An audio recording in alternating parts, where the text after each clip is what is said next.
Adakah kewujudan Code of Moses masih kekal atau tidak?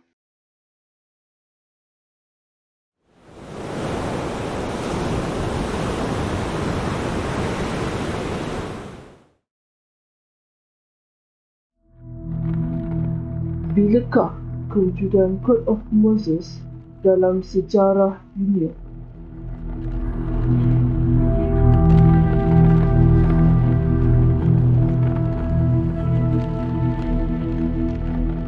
Apakah misteri di sebalik kewujudan Code of Moses?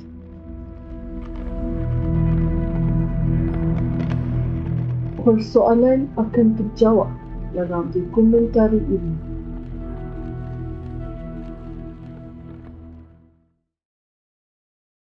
Assalamualaikum warahmatullahi wabarakatuh. Adakah Code of Moses ataupun Asyara Wasaya masih kekal hingga hari ini ataupun tidak? Jawapannya memerlukan kepada penelitian terhadap sejarah penulisan kitab Taurat itu sendiri. Dan maklum mengetahui bahawasanya Code of Moses itu terhasil apabila Nabi Musa AS berjumpa dengan Allah Ta'ala di Gunung Tursina itu, dan apabila beliau turun ke Gunung Tursina, maka disebabkan terlalu marah dengan kaumnya yang menyembah sapi emas itu, maka beliau menghempaskan Asyara Wasaya itu.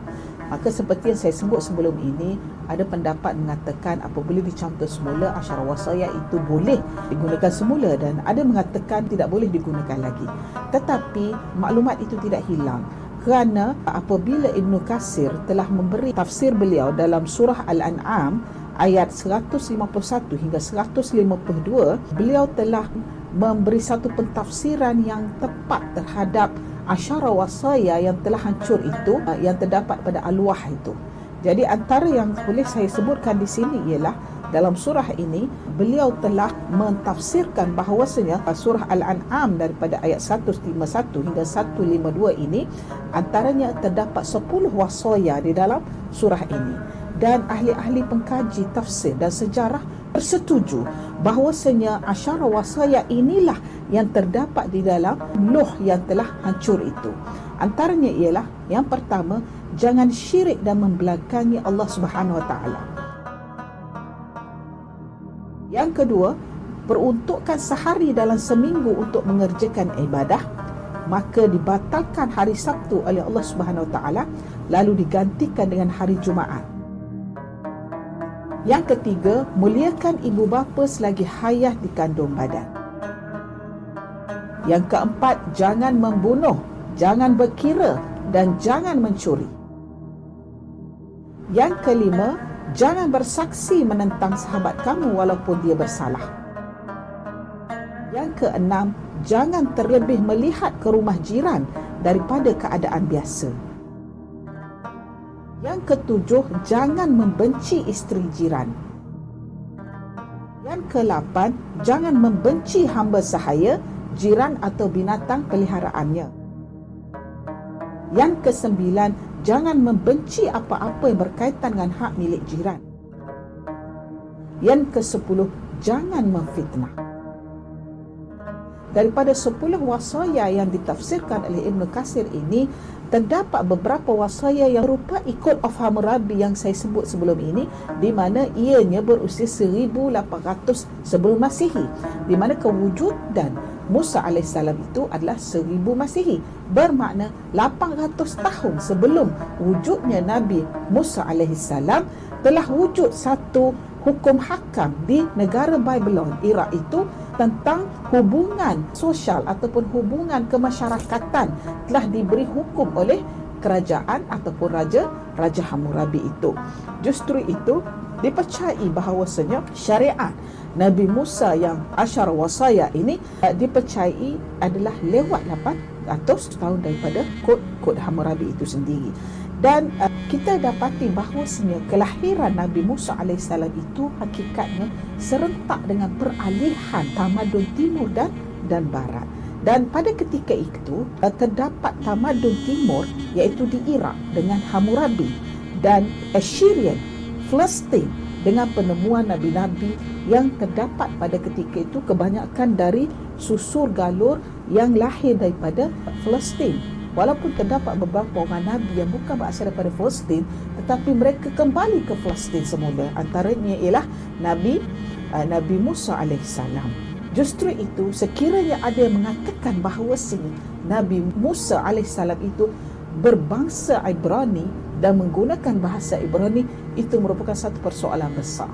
Kerana Nabi Musa tidak pernah hidup semasa kecilnya di bumi Palestin. Bahkan beliau hidup semasa kecilnya di bumi Mesir dan di dalam istana Firaun. Mustahil mereka menggunakan bahasa Ibrani kerana mereka punya bahasa Mesir kuno dan penulisan hieroglifik. Kesimpulan yang boleh dibuat berdasarkan perbincangan dalam siri yang ketujuh ini, kita dapatlah fahami bahawasanya kewujudan Taurah ini adalah bukannya hasil daripada Taurah yang asli. Taurah yang ditulis, yang wujud di sekarang ini, dikenali sebagai Perjanjian Lama yang terdapat dalam Bible dan diiktiraf sebagai the most canonical books. Manakala Perjanjian Baru dikenali sebagai Injil, ada 4 buku dikenali sebagai the most canonical books of the Gospel. Berbalik kepada perbincangan Taurah tadi, dapat kita fahami dengan jelas di sini bahawasanya penulisan kitab Taurah itu tidaklah menggunakan bahasa asal yang dituturkan oleh Nabi Musa alaihissalam. Kerana dalilnya ialah Nabi Musa alaihissalam tidak pernah hidup di Palestin, di mana diakui bahawasanya di bumi Palestin itu munculnya bahasa Ibrani. Satu. Yang kedua, kedudukan Nabi Musa ketika di Mesir itu merupakan golongan bangsawan dan golongan istana. Jadi penggunaan bahasa-bahasanya adalah bahasa yang standard. Justru itu berkaitan dengan penggunaan bahasa Kan'anai, iaitu bahasa Kiftiyu, kemungkinan menjadi satu isu yang besar pada ketika itu disebabkan tentera-tentera Mesir banyak menakluki Palestin dan menggunakan istilah-istilah ini untuk penggunaan pembuatan senjata. Ya. Yang ketiga, dan Taurah ini hakikatnya mengikut pandangan ahli-ahli sejarah adalah jelmaan semula. The Ten Commandments ataupun Asyara Wasaya adalah jelmaan semula daripada kitab Kod Hammurabi. Itu pandangan kepada ahli sejarah, dan kita telah diberi satu pandangan yang cukup komprehensif yang disebut oleh Ibn Qasir di dalam tafsirnya tentang surah Al-An'am ayat 151 hingga 152 bahawa terdapat 10 Asyara Wasaya dalam ayat ini, membuktikan persamaan dengan Asyara Wasaya yang terdapat dalam Code of Moses yang diambil daripada Code of Hammurabi yang 800 tahun lebih awal daripada Nabi Musa alaihissalam.